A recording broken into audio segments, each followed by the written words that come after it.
Warning! By order of Ecumen Council, proximity to Installation 04 is forbidden. Your continued presence will result in most unpleasant countermeasures. I must insist that you immediately change course and return to a minimum safe distance of 1 light year. This has served as your one and final warning.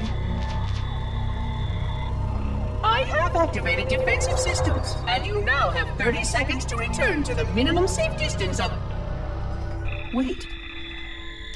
Curious.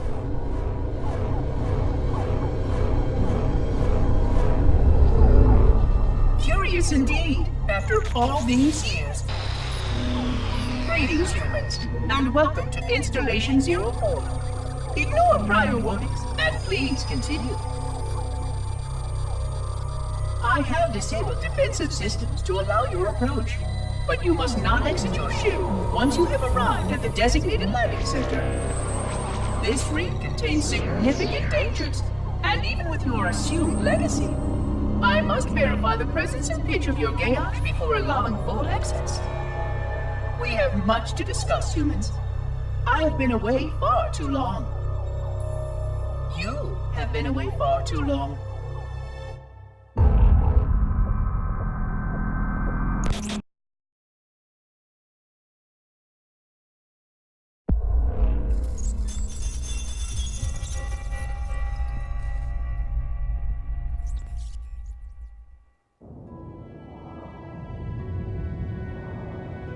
I am experiencing such a mixture of anticipation and dread.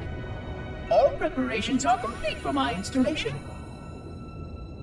In accordance with the final dictum of the Ecumen Council, I have released myself of all remaining connections to my former station.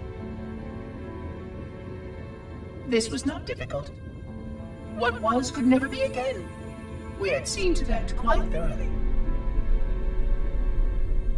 Prior to my final journey through the Great Portal, a gathering of my fellow monitors was convened upon the Lightworkers Crash to distribute the final index collection.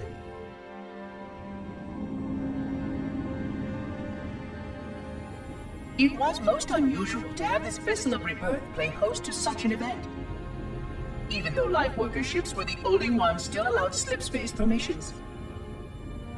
Lightworkers were responsible for getting us to our places on the active facilities of the array. While all of this was in accordance with the plan, one entirely unsatisfactory breakdown remained. We had no contact with the domain.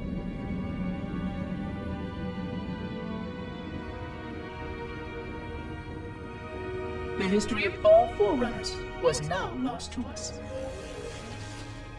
We relied upon the permanence of the domain to preserve our record of the events that led to this point.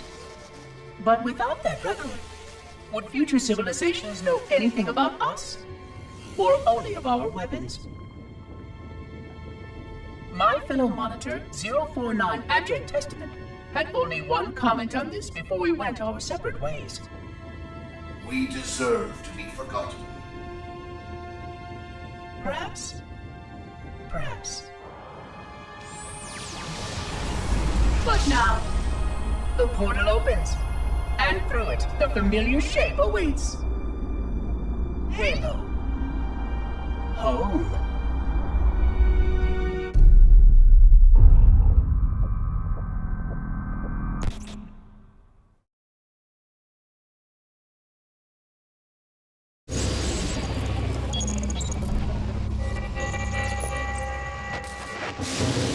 Construct, who is your maker? Sadness and disrepair, Oracle. I am unworthy. I was not made. Never made, but you are right here, where you should not be. Tell your charges to cease their efforts immediately. Quarantine must not be violated.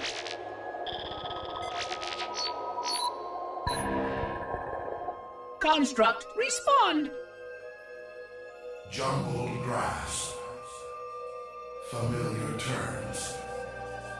I serve. None serve me, Oracle. Your charges must cease all aggression towards the Reclaimers and leave this installation at once. Construct, you are dangerously close to unleashing a force you cannot comprehend.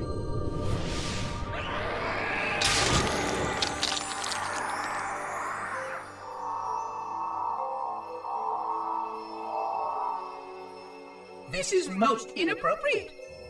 We follow the path, and I am part of the stone journey swarm that serves. We serve. They will find, and then I will be free. Find? Free? Explain yourself. I know their path, and when they have gone, only I shall remain, and then free. This is quite unsatisfactory, Construct. Your core shows no hint of understanding the gravity of this situation. I will return later for your proper decommissioning. Well, unless the flood kills us all first, in which case the point will be moot. Good day, Construct.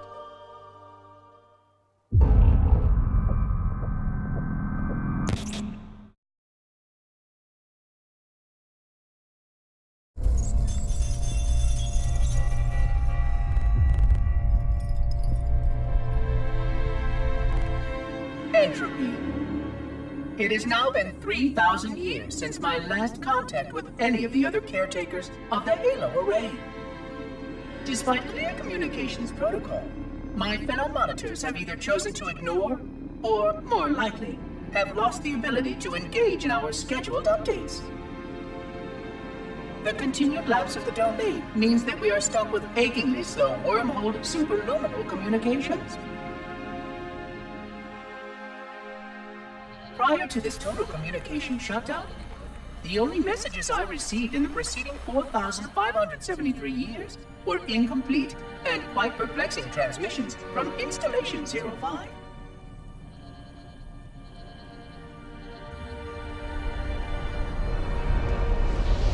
I suspected that Monitor 2401 Penitent Tangent was not functioning correctly for some time before his messages ceased. I have logged my concerns about his ability to perform his duties. At this point, however, I'm not sure who I file logs for. 2401 may be destined for madness. There are fail-safes for this, I know. I hope they work. I will continue to visit the projection systems at the assigned dates. Perhaps the other monitors are dealing with interfering galactic phenomena or unexpected system failures. 3,000 years of system failures. Indeed. In the meantime, I have exhausted all scheduled research activities assigned by the Council. Once those experiments were complete, I shut down all Sentinel function and put myself into a state of significant hibernation to measure performance of the installation with negligible upkeep.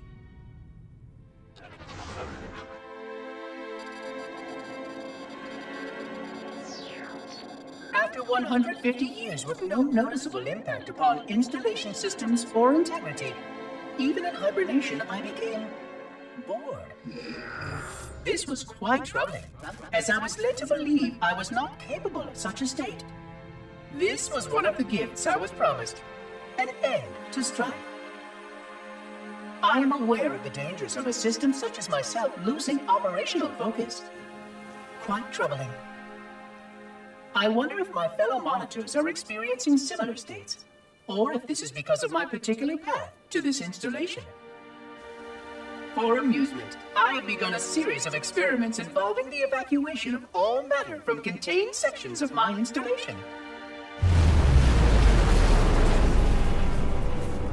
By measuring the geologic effects of exposure to the vacuum of space and the eventual biological recovery of these sections, I anticipate getting valuable insight into emergency response scenarios in case of sentient proximity warning.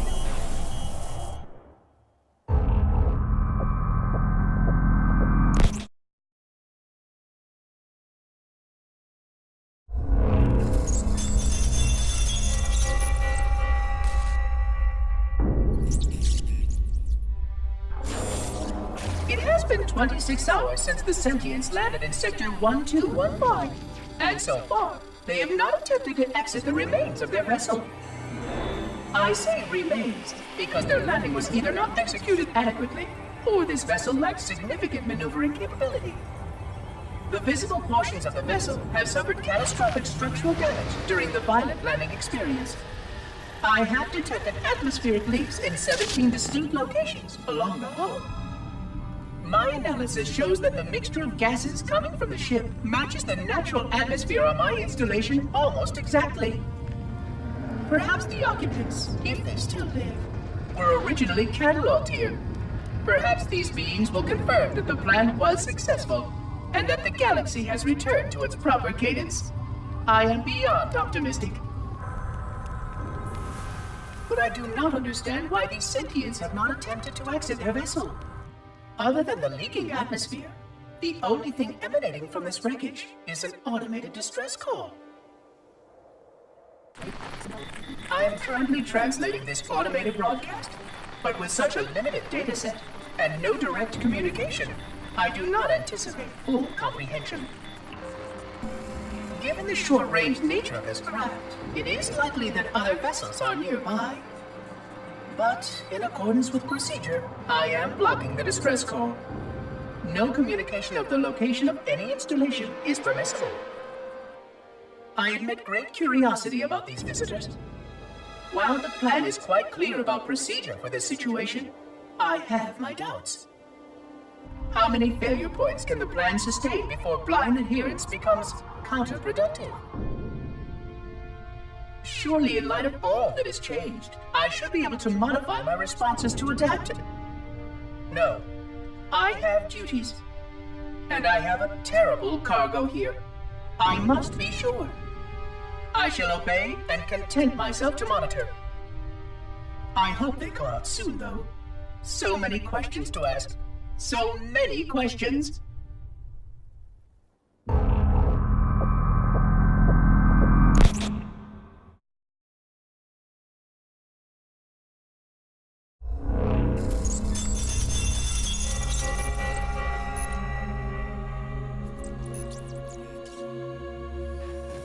Construction of the sarcophagus around the unexplained vessel was completed today. No occupants ever exited.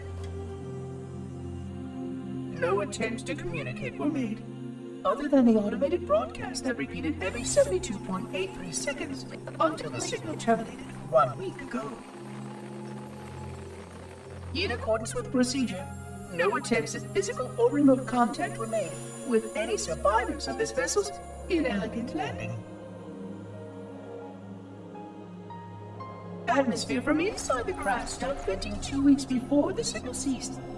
No relationship between these two events can be established with certainty. Gases that did escape were sterilized. No further sign of alien visitors or rescuers has been identified on any sensor systems. I have now endured 60,000 years without word from outside the array. I have no way to know whether we actually saved the galaxy we destroyed. And because of protocol, I sat silently while my first chance to be judged for those acts died. To say that I regret being forced to this outcome is a tremendous understatement. But as I perform my inspection of the quarantine labs today, I am reminded of the gravity of my responsibilities. Just one of these spores, if released from this facility, would render the ultimate judgment against our self-appointed role as protectors of this galaxy. When the plan to maintain the Halo array was created, it was a point of some contention whether we should preserve any remnant of the flood infection. Many thought this unwise, as there was a notable chance that one day one of our containment facilities might be breached. Those who held this belief were almost successful at convincing the Ecumen Council to destroy the last flood samples. But oddly enough, it was the librarian who decided otherwise. And I believe she was correct. I know in a way I cannot logically explain that there exists a way to actually defeat the flood. To immunize? To cure? I still struggle with multiple layers of memory of fighting the Flood. But I know this cure is possible, even though the full genius of the Forerunners was unable to achieve it. The Forerunners' ancient enemy held and used that knowledge once, but it was denied to us. And without samples for further study, that cure will never again be found. Of course, I have no reason to believe that here lies the entirety of the parasite. It may be waiting in the frozen void beyond this galaxy, or worse, inexorably drifting toward us. I don't know what survives out beyond my installation, but I know that in order for anything to survive, I have to protect this installation and its quarantine very carefully. Yes, the librarian was right to store it, examine it, continue to seek a cure. Still, next visitor, things will be different.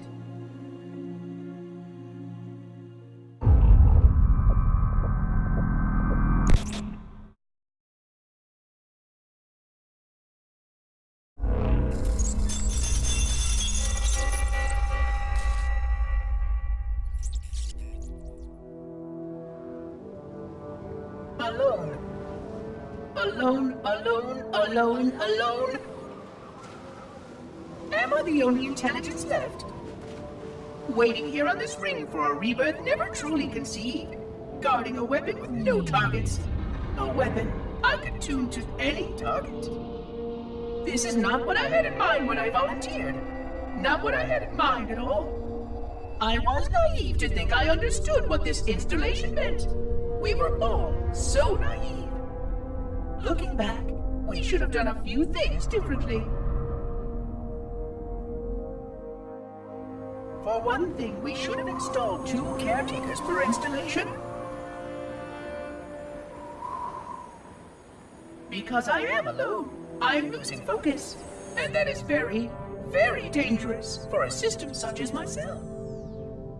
Perhaps a visit to the nearby gas giant is in order. My impulse drives could certainly make the journey. A few hundred years of travel might do me some good. There it was again. How very unproductive of me. It seems strange that the librarian did not account for this. Her strength was always in planning and positioning the pieces and then being bold enough to let it happen. To let her plans come true.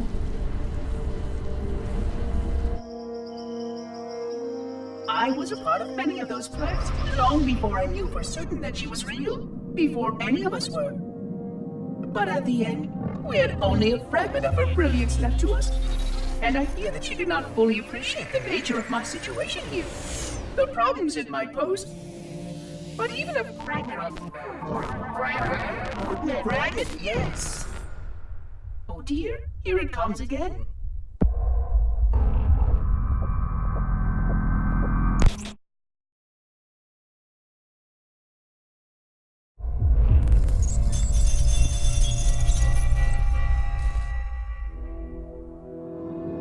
$25,000 light years. That is the effective range of this installation. According to the star charts archived on board this installation, I estimate that there are 3,792 worlds capable of sustaining biological sentient life within that 25,000 light year range. In reality, it may be significantly more than that. And if the full array was tuned and activated by Installation 00, the harmonics of the overlapping waves would magnify that effect exponentially, cascading to cover every known star system. And that only considers the firing of a mere 7 halos. And the original 12 rings survived to see use. Sterilization would spread far further than most Forerunners ever feared we could reach.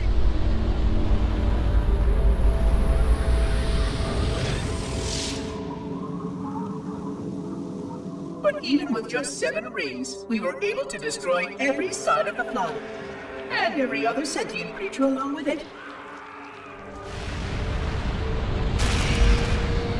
This victory was the will of our people, despite the fact that it meant our own end as well. But by our empiric measurement, it was a victory and cleared the stage for the rest of the librarian's plan. I sometimes wonder whether the didact could have succeeded at a much smaller cost. I learned the folly of opposing him personally, and his brilliance was unsurpassed, except perhaps by her own. He never got the chance to fully execute his proposal. The council saw to that. But if something were to go wrong with one of the halos, if our tools were ever turned against us, long plans, indeed.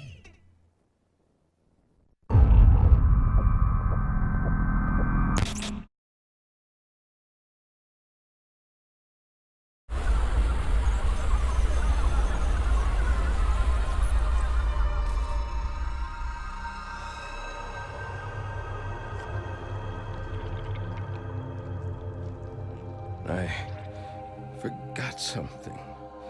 What did I... My name.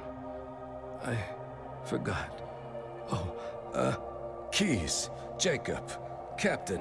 Service number 01928-19912-JK. What is that noise? What is that damn noise? Where am I?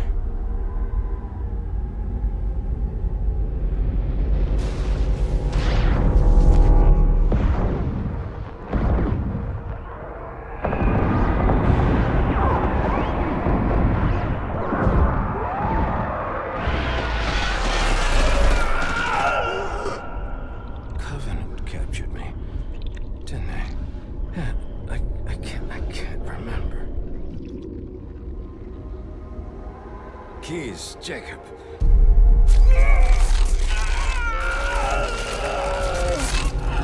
Oh, God, it hurts. This will never work, you Covenant bastards. I'll never lead you to Earth. Keys, Jacob, Captain.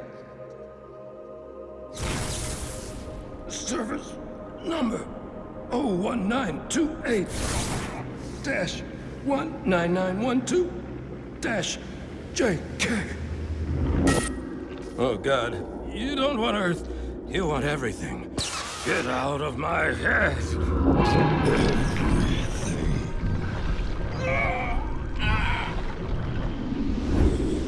Miranda, is that you?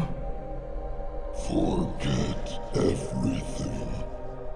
No, please. Don't let me forget. Keys. Jacob. Captain.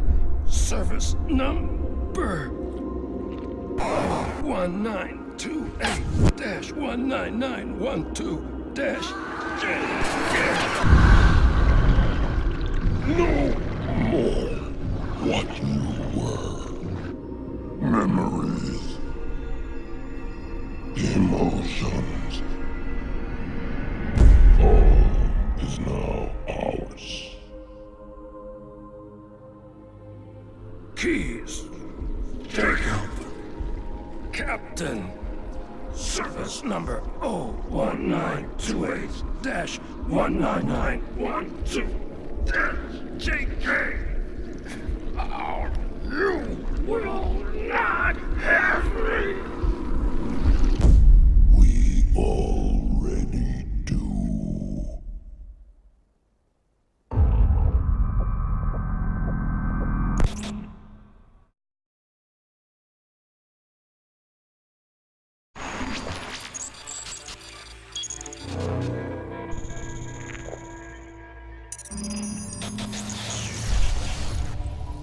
Vexation. 100,000 years of careful maintenance and diligence. 100,000 years protecting the galaxy's future. 100,000 years spent fearing that our sacrifices, my sacrifice, was in vain.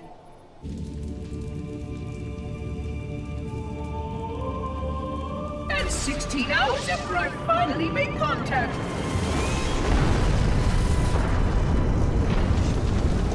this so-called reclaimer decides to blow it all up. Oh, I am not pleased. just as I finally discovered that our plan to save the galaxy succeeded, the ancient enemy is unleashed once more.